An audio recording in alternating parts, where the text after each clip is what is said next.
오늘 말씀의 주제는 나는 얼마나 행복한가, 이런 주제로 말씀 바뀌었습니다. 여러분 얼마만큼 행복하신가요? 잘 생각해 봐야 되겠죠.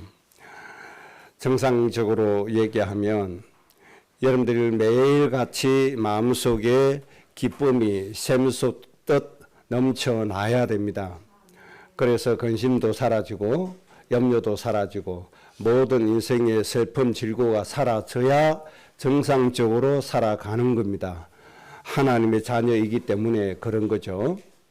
그래서 나는 매일 얼마나 행복해 가고 있는가, 행복해지고 있는가 늘 점검을 하셔야 됩니다. 내 마음속에 기쁨이 없었다 그러면 이 잘못된 겁니다. 이거 꼭 치유하고 가셔야 됩니다. 그래야 인생의 무거운 짐에 눌리지 않습니다. 그래야 인생의 고통에 눌리지 않습니다. 하나님이 예수님을 보내주셔서 십자가에 지심으로 우리의 모든 죄를 대속하시고 구세주가 되어주셨는데 우리의 모든 인생의 무거운 짐도 가져가셨다고 말씀하셨잖아요. 이런 하나님이 우리가 인생의 무거운 짐을 지고 고통스럽게 살아가는 것 절대로 원하지 않습니다. 하나님의 품 안에서 늘 행복하기를, 평안하기를 하나님 원하시고 계십니다. 늘 행복한 인생 되도록 하나님의 응답을 꼭 찾아서 내 것으로 만드시기 바랍니다. 우리 권호영, 남태순 아들인 형민이가 행복해야 될 의무와 책임이 있나요, 없나요? 있습니다. 그냥 행복하라가 아니고 행복해야 될 의무와 책임이 있는 겁니다. 권호영, 남태순 두 부모가 얼마나 자식을 사랑하고 보호해 줍니까? 그런데 형민이가 이 부모의 테두리 안에 있으면서 품 안에 있으면서 늘 염려하고 근심하고 걱정하고 고통스럽게 산다. 정상입니까? 비정상입니까? 이건 비정상입니다. 엄마 아빠의 테두리 안에서, 능력 안에서, 품 안에서, 엄마 아빠가 능력 한도 내에서 마음껏 행복해야 됩니다. 거기에서 마음껏 기쁨을 누려야 됩니다. 그래서 마음껏 즐겁게 생활해야 됩니다. 기쁜 마음으로 학교에 가고 기쁜 마음으로 학원도 가고 매일 생활을 그렇게 할 수 있어야 됩니다. 즐거운 마음으로 친구도 만나고 그래서 기쁨을 전달해주고 이것이 정상입니다. 만약에 형민이가 늘 기가 죽어가지고 구석에 가서 움츠리고 있고 이렇게 있어 보세요. 그게 정상입니까? 그거는 지극히 비정상입니다.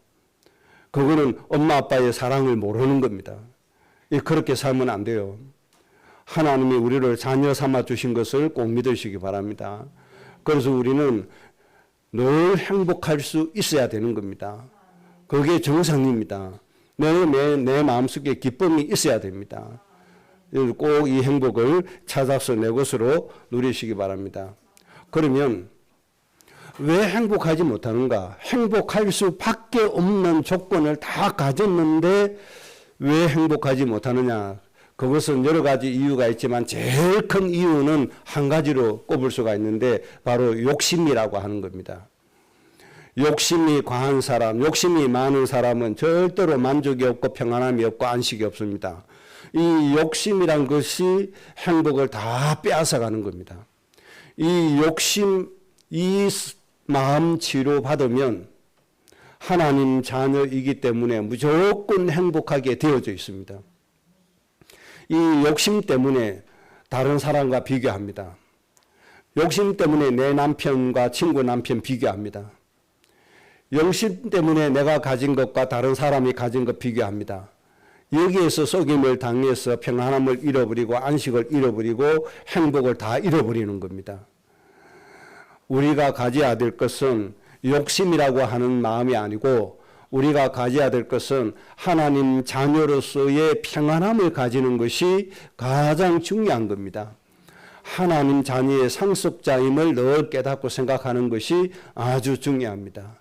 그래서 여러분의 마음속에 있는 이 욕심이라고 하는 이 성격, 이것을 완전히 제거하시고 뽑아내셔야 됩니다. 이거 없으면요 정말 행복해요. 욕심, 이거 하나가 다 망치는 겁니다. 이것이 내 인생도 망치고 우리 후대까지 망칠 수가 있는 겁니다. 그래서 이 마음만은 꼭 치유되어져야 됩니다. 그래서 하나님이 우리에게 어떤 마음을 주신다고 그랬죠? 자족할 수 있는 마음을 주신다. 가장 풍성한 은혜가 이 바로 자족하는 마음입니다. 하나님이 이 마음을 주셨으니까 우리 마음속에 있는 탐하는 마음, 욕심의 마음을 완전히 다 버려야 됩니다. 이걸 버리면요 진짜 행복해집니다. 여러분도 한번 꼭 시험해 보세요. 내 마음에 있는 욕심 이거 하나 제거해 보세요. 정말 마음에 평안함이 오고 기쁨이 오고 정말 만족이 오고 그때부터 사람이 보여집니다. 사람이 보여지는데 어떻게 보여지죠? 그 사람을 축복해야 된다는 것으로 보여지는 겁니다. 그래서 우리의 삶이 정말 하나님 보실 때에 기뻐하시고 상급을 받을 수 있는 그런 삶이 되어지는 겁니다. 오늘 본문 말씀을 통해서 두 주제로 말씀을 드립니다. 첫째는 하박국의 처지와 그의 행복, 두 번째는 행복할 수밖에 없는 배경을 가진 우리, 이 두 주제로 말씀을 드립니다. 첫째는 하박국의 처지와 그의 행복. 오늘 하박국의 처지를 우리가 잘 좀 보고 교훈을 좀 얻어야 됩니다. 첫 번째 하박국의 처지는 민족적으로 이스라엘이 늘 하나님의 심판의 대상이 되고 있잖아요. 하나님은 이방인, 죽어가는 저 불신자 이렇게 말씀을 하시는데 유대인들은 이스라엘은 뭘 얘기하죠? 거기에는 관심이 없습니다. 저 죽어가는 이방인은 관심이 없고 내가 받을 복에만 관심이 있습니다. 아무래도 하나님이 심판을 하셔도 깨우치지를 않는 겁니다. 회개를 하지 않는 겁니다.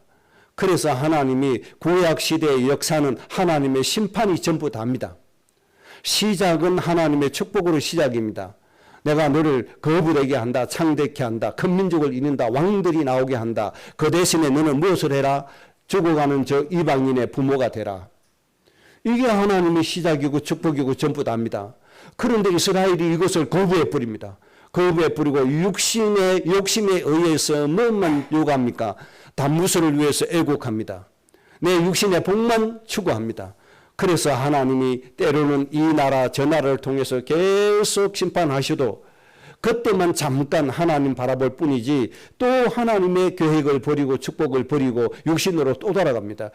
이게 수천 년 구약시대에 예수님 오시는 그날까지 그렇게 반복되어졌다는 겁니다.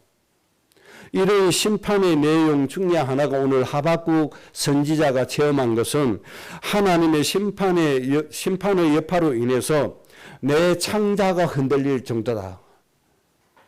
여러분 장이 뒤틀리면 꼬이면 사람 죽습니다. 그 정도의 고통이 왔다는 겁니다. 내 창자가 꼬이고 뒤틀릴 정도로 흔들릴 정도로 고통이 왔다는 겁니다. 인간이 당할 수 있는 아주 큰 고통을 의미하는 겁니다. 그리고 입술이 떨리고 내 뼈를 썩이게 하는 고통이 내게 왔다. 그리고 내 몸은 내 처소에서 늘 떨릴 수밖에 없었다. 두려움에 아주 극한 상황까지 가게 된 거죠.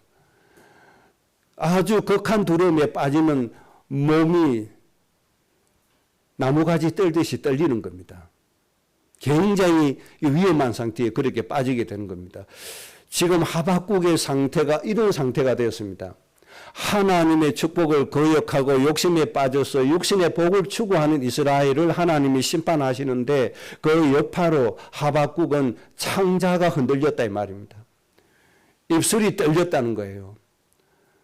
몸이 사시나무 떨듯이 떨렸다는 거예요. 그러니까 고통과 두려움이 극에 달했다는 겁니다.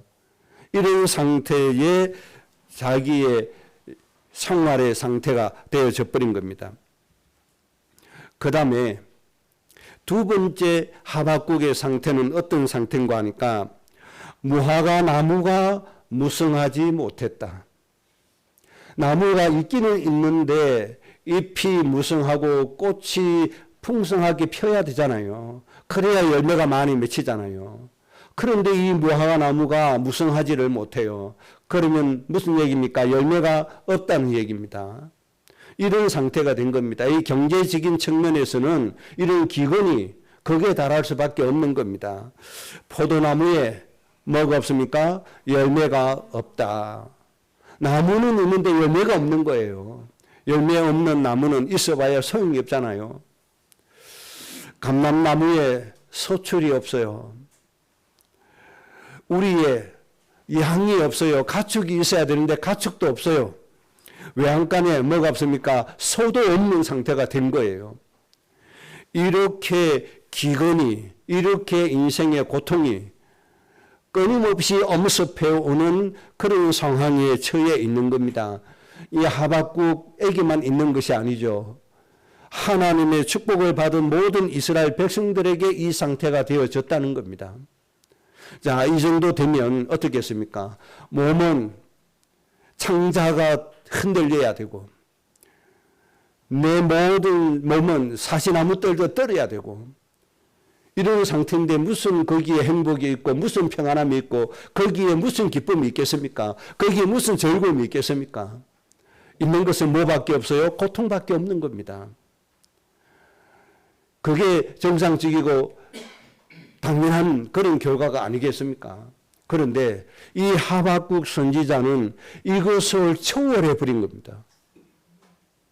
우리의 상상을 초월해 버렸습니다. 당연한 것을 초월했습니다.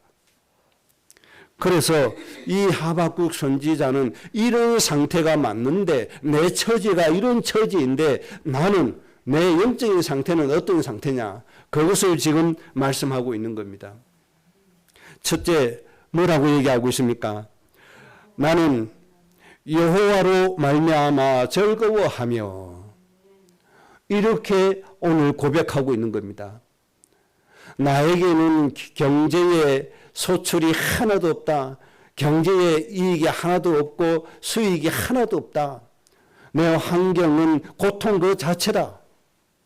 그런데 나는 여호와로 말미암아 즐거워한다. 이것이 하박국의 믿음인 겁니다. 우리가 이 세상 살아가면서 늘 좋은 일만 느꼈습니까? 늘 풍성함만 느꼈습니까? 그렇지 않다고 하는 겁니다. 하나님의 심판이 따르기 때문에 그렇습니다. 만약에 하나님이 아브라함과 이삭에게 주셨던 원래의 시작의 축복 안에 있다면 상황은 달라지는 겁니다. 그 하나님의 축복 안에 있는 사람은 끊임없이 거부가 될 것이고 끊임없이 창대케 될 것이고 끊임없이 번성하게 될 것이고 끊임없이 민족과 왕들이 나오게 되는 축복을 누리는 주인공이 될 것입니다. 그러나 하나님의 계획 밖에 있다면 10년 지나고 20년, 30년 지난 후에는 하나님의 심판이 끊임없이 다가온다는 걸 기억해야 됩니다. 하나님이 때로는 8년 기다리고 때로는 40년 기다리고 때로는 70년을 기다렸습니다. 지금 하나님이 나에게 경제를 많이 주셨다고 좋아할 게 아닙니다. 하나님의 계획 밖에 있다면 그것이 나에게 큰 고통으로 다가올 때가 있다는 사실을 깨달아야 됩니다. 그때가 언제인지 모릅니다. 내가 20년, 30년 동안 큰 풍성함을 누렸는데 그것이 영원하지 않습니다. 하나님의 계획 밖에 있다면 그것이 저주로 바꾸어질 때가 온다는 걸 깨달아야 됩니다. 그렇기 때문에 우리에게는 이런 고통의 날이 옵니다. 어인 10사람이 없고 5사람이 없으면 소돔과 고모라처럼 망할 때가 온다는 얘기입니다. 그러면 오늘 하박국이 당한 이 고통이 우리에게도 다가온다는 겁니다. 그래서 우리는 계속 일어나줘야 됩니다. 하나님 이루시는 그 계획 속에 그 축복 속에서 많은 사람이 일어나야 되고 5사람 일어나야 되고 10사람이 일어나야 되고 50명이 일어나줘야 되는 겁니다. 그래야 하나님이 임하는 그 진노를 막을 수가 있는 겁니다. 하나님의 진노 막는 것은 복을 받아서 막는 것이 아니고 하나님의 이 일을 이룸으로 막을 수가 있는 겁니다. 하나님의 일은 창세기 12장, 창세기 26장 하나님의 시작에 주신 그 말씀이 전부 다입니다. 그것으로 시작입니다. 하나님의 시작이 맞을 때는 축복이고 맞지 않을 때는 하나님의 심판입니다. 끊임없는 심판입니다. 세상의 강대국을 일으켜서 하나님께서 계속 심판하시는 것입니다. 하나님의 심판이 시작될 때에 우리에게 하박국이 당하는 고통이 올 수 있다는 걸 기억하셔야 됩니다. 이때는 눈치채야 됩니다. 하나님이 하시려고 하는 이 일에 동참하는 사람이 적구나. 동참하는 사람이 없구나. 빨리 눈치를 채고 하나님의 뜻을 찾아서 하나님의 계획 속으로 들어가줘야 됩니다. 어떤 어려움이 오든지 하박국에 당한 처지에서도 여호와로 인하여 즐거워할 수 있는 여러분이 되시기를 바랍니다. 진짜 하나님 믿는다면, 진짜 하나님을 안다면 그렇게 되어지는 겁니다. 호세아 6장 6절에 하나님이 뭐라고 말씀했습니까? 나는 인내를 원하고 제사를 원하지 않는다. 나는 번제물을 원하지 않고 하나님을 아는 것을 원한다. 예배의 행위를 원하는 것이 아니고 하나님 아는 것을 원한다. 하나님 아는 것부터 시작돼야 됩니다. 하나님의 사랑을 알고 하나님의 축복을 알고 하나님의 계획을 알고 하나님의 인자하심을 알고 하나님의 자비로우심을 알아야 되는 겁니다. 하박국이 그거 알았던 얘기예요. 이거 아니까 즐거워할 수밖에 없어요. 소출이 없어도 즐거워해요. 소나 양이 없어도 즐거워할 수밖에 없어요. 하나님을 아니까. 하나님은 창조주 하나님이십니다. 하나님은 만유의 주제이신 하나님이십니다. 이 세상의 모든 것을 만드셨고 이 세상의 모든 것의 주인이시고 이 세상의 모든 것을 주관하시는 하나님이십니다. 사람이 살고 죽고 하는 거 하나님 손에 있고 우리가 일어서고 걷고 하는 거 하나님 손에 있습니다. 우리에게 있고 없고 하는 거 하나님 손에 있습니다. 이것을 아니까 하박국이 소출이 없어도 즐거워할 수 있는 겁니다. 이 하나님을 아시기를 바랍니다. 하나님은 사랑의 하나님이십니다. 하나님은 우리를 창조하신 하나님이십니다. 우리의 모든 것 하나님 손에 다 있습니다. 우리의 머리털까지 세심받으신 하나님이십니다. 이번 주간에도 하나님이 여러분을 눈동자와 같이 지켜주셨습니다. 만유의 주제로서. 그래서 여러분들 평안하게 안전하게 살아간 겁니다. 우리가 목숨을 잃고 크게 다칠 수밖에 없는 상황이 온 세상에 충만합니다. 가득 차 있습니다. 그런 위험들이 곳곳에 도사리고 있습니다. 그런데 우리가 늘 편안하게 지낼 수 있었던 것은 하나님이 눈동자같이 지켜주셨고 때로는 주의 사자를 시켜서 우리를 보호해 주셨기 때문입니다. 우리가 하는 행동은 스스로 위험을 자초할 때가 한두 번이 아닙니다, 여러분. 스스로 내 목숨을 해할 수 있는 일들을 벌인 적이 한두 번이 아닙니다. 그럼에도 불구하고 우리가 늘 건강하게 평안하게 지낼 수 있었던 것은 하나님의 보호하심 아래에 있기 때문에 그렇습니다. 여러분 이 하나님 아셔야 됩니다. 하박국이 이 하나님 알았습니다. 그래서 소출이 없고 양이 없고 소가 없어도 이 하나님으로 인하여 즐거워할 수 있었던 겁니다. 그리고 하박국이 또 노래합니다. 나의 구원의 하나님으로 말미암아 내가 기뻐할 것이다. 나에게 주신 구원의 하나님, 나에게 구원 주시는 그 하나님의 은혜로 나는 기뻐할 수밖에 없다. 진실로 하나님 앞에 고백하였습니다.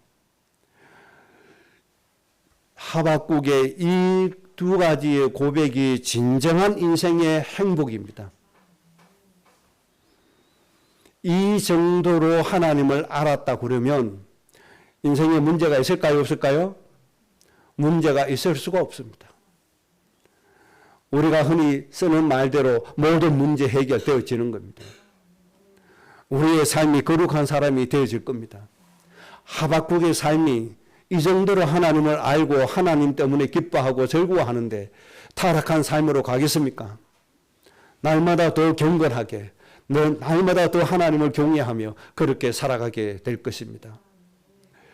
아무쪼록 여러분 정말 하나님은 완전하신 하나님이시요 모든 만유의 주제이신 하나님이시요 내 모든 생각과 내 모든 일들을 하나님이 주관하고 계십니다.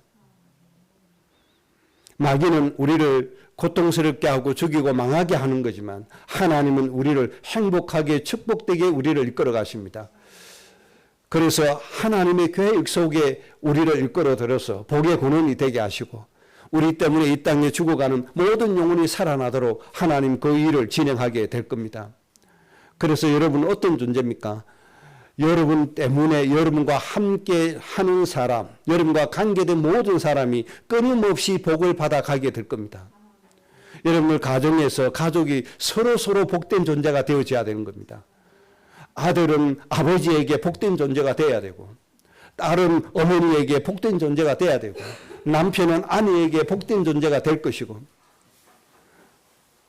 서로 이런 관계로서 살아가도록 하나님이 축복해 주셨음을 여러분들 아셔야 됩니다.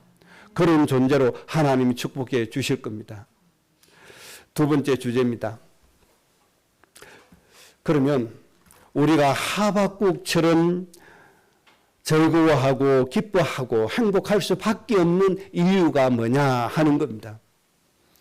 하박국처럼 우리는 행복할 수 있는 이유가 분명히 있다는 것을 오늘 다시 한 번 더 정리하시고 이 사실을 꼭 믿고 어떤 문제가 와도 하박국처럼 행복한 삶이 되어지기를 바랍니다. 여러 이유가 있지만 로마서 8장에 있는 말씀을 통해서 우리는 그 이유를 찾을 수가 있습니다.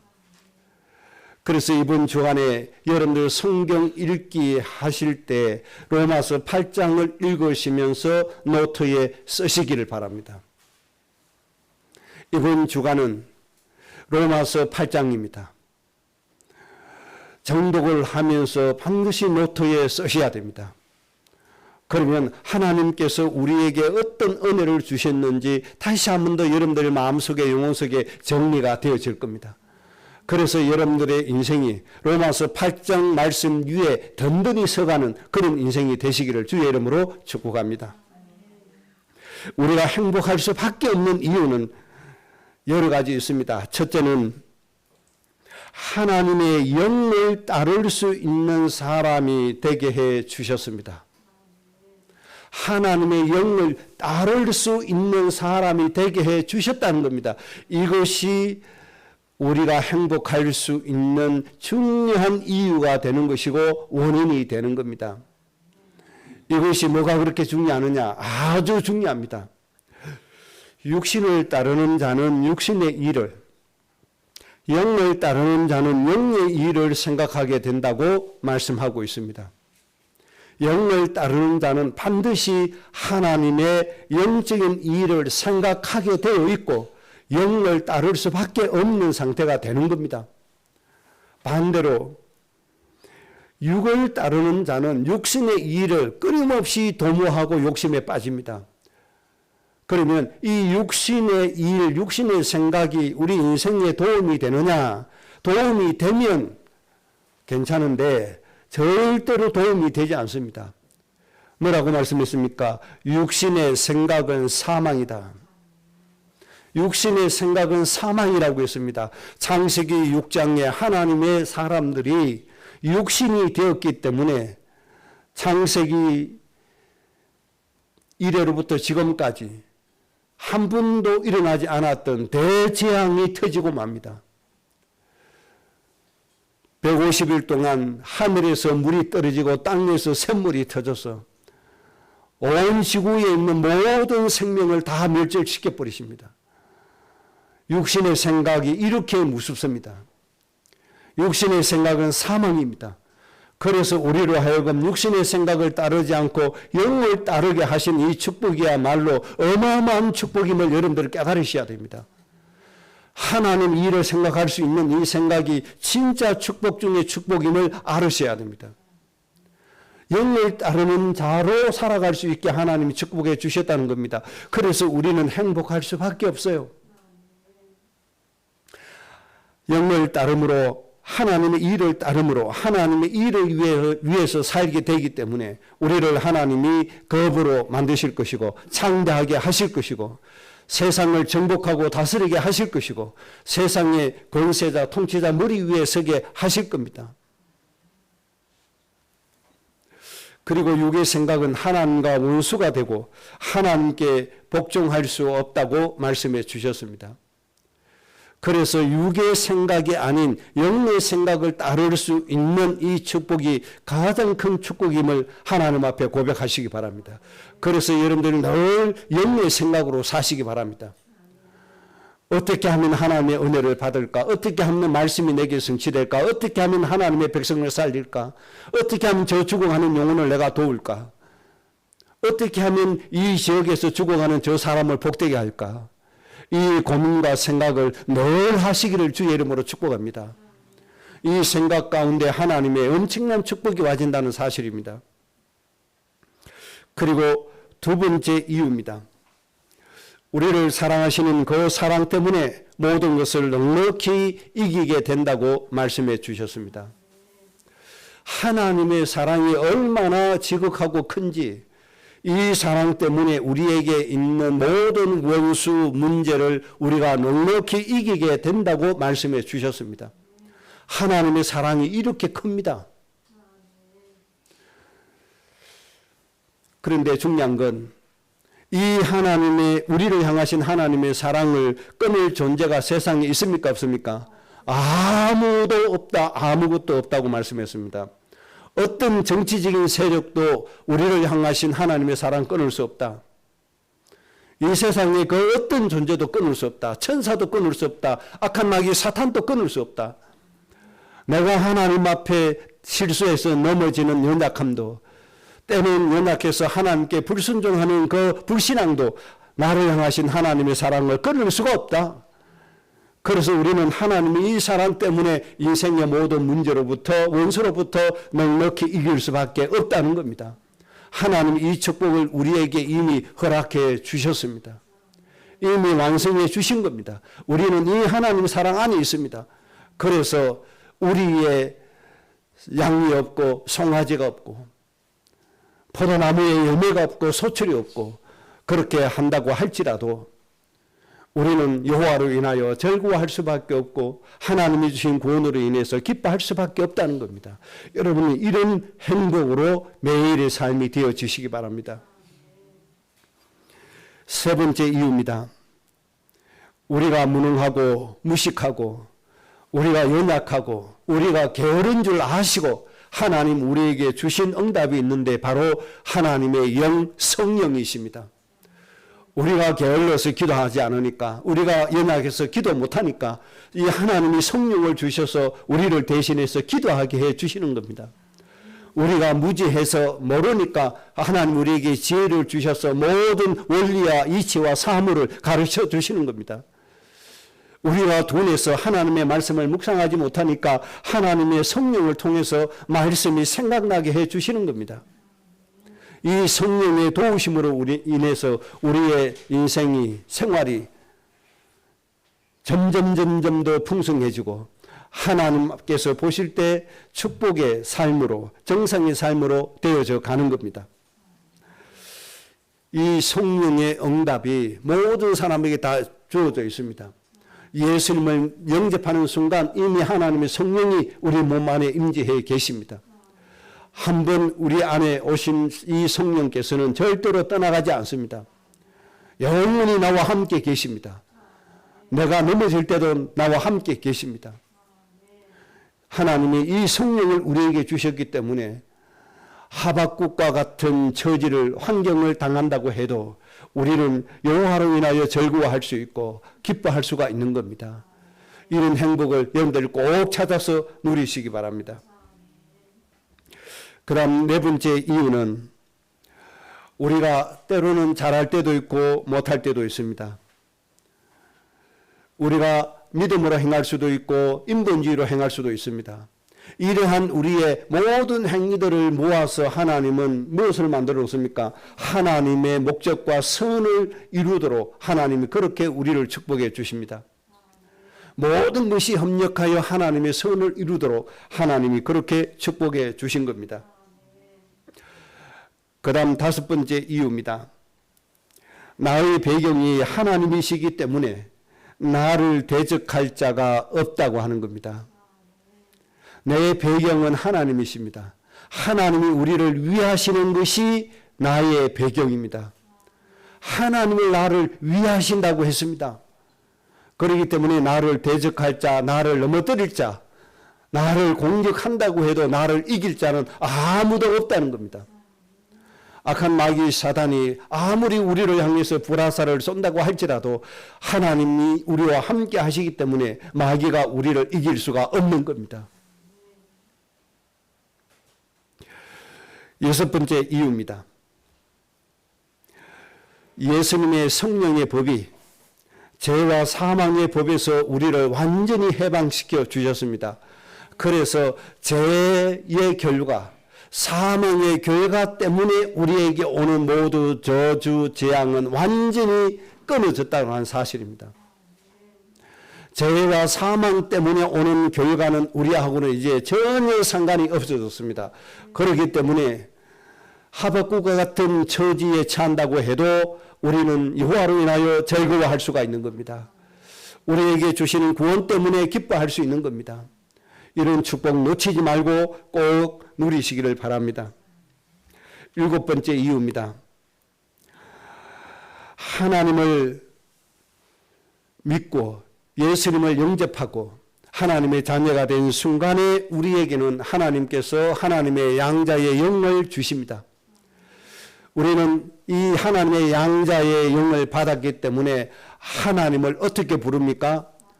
여호와 하나님이라고 부르는 것이 아니라 아버지 하나님이라고 부르는 겁니다. 하나님이 내 아버지인 겁니다.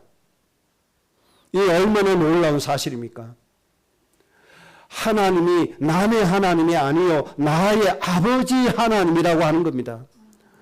한 나라의 대통령 왕이 내 아버지라고 해도 어마어마한 것을 누리고 사는데 온 우주 만물을 창조하신 모든 것의 주인이신 하나님이 바로 내 아버지라고 하는 사실입니다. 나는 그의 아들입니다. 나는 그의 딸입니다. 이 얼마나 놀라운 사실입니까? 모든 것 다 잃어버려도 이 한 가지 사실 때문에 우리는 하나님의 은혜로 행복할 수가 있는 겁니다. 하나님의 모든 축복을 충만하게 누릴 수가 있는 겁니다. 여러분들 정말 양자의 영을 받았습니다. 하나님을 아버지로 정말 많이 부르시기 바랍니다. 하나님을 내 아버지로 여기시기 바랍니다. 아들과 아버지 사이에는 격이 있습니까? 없습니까? 격이 없습니다. 이 격이 없다는 말은 무례란 말이 아닙니다. 막힘이 없다는 말입니다.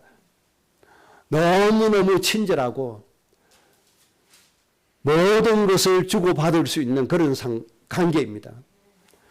모든 것을 줄 수 있는 관계요. 모든 것을 거리낌 없이 받을 수 있는 관계인 겁니다. 그래서 우리는 한마디로 정리하면 하나님의 뭐가 됐죠? 상속자가 된 것입니다. 하나님의 상속자. 하나님의 모든 것을 물려받을 수 있는 상속자가 되어진 것이다. 이런 이유가 원인이 있기 때문에 우리는 늘 행복할 수밖에 없는 겁니다. 여러분 이것이 여러분의 인생의 반석이 꼭 되시기를 바랍니다. 그리고 8번째 이유입니다. 하나님이 우리가 예수님 영접하는 순간 그리스도와 함께 우리에게 모든 것을 다 허락해 주셨다는 겁니다. 그래서 우리에게 말씀하실 때 너희는 무엇이든지 원하는 대로 구하라. 그리하면 내가 이루리라. 무엇이든지입니다. 제한이 없습니다.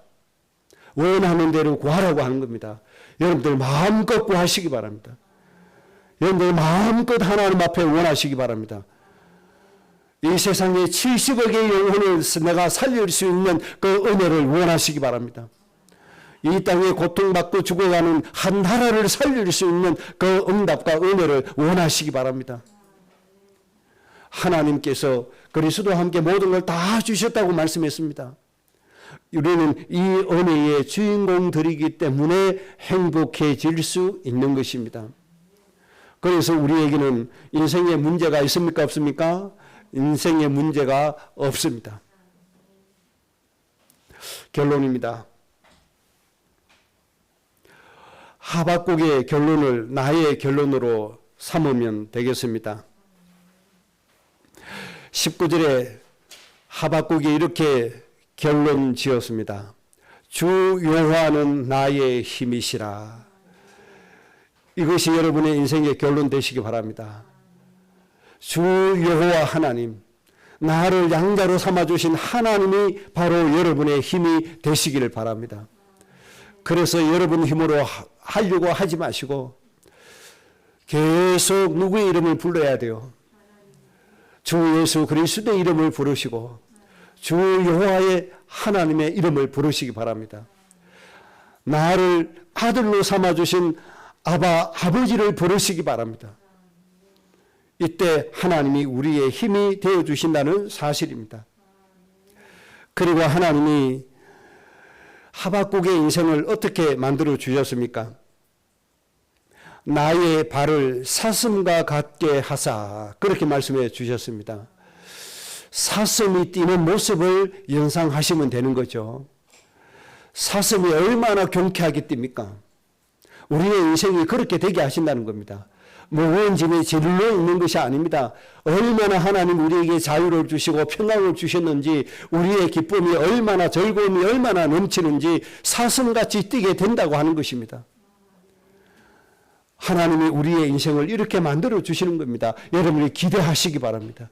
여러분의 미래를 이 축복으로 그리시기 바랍니다.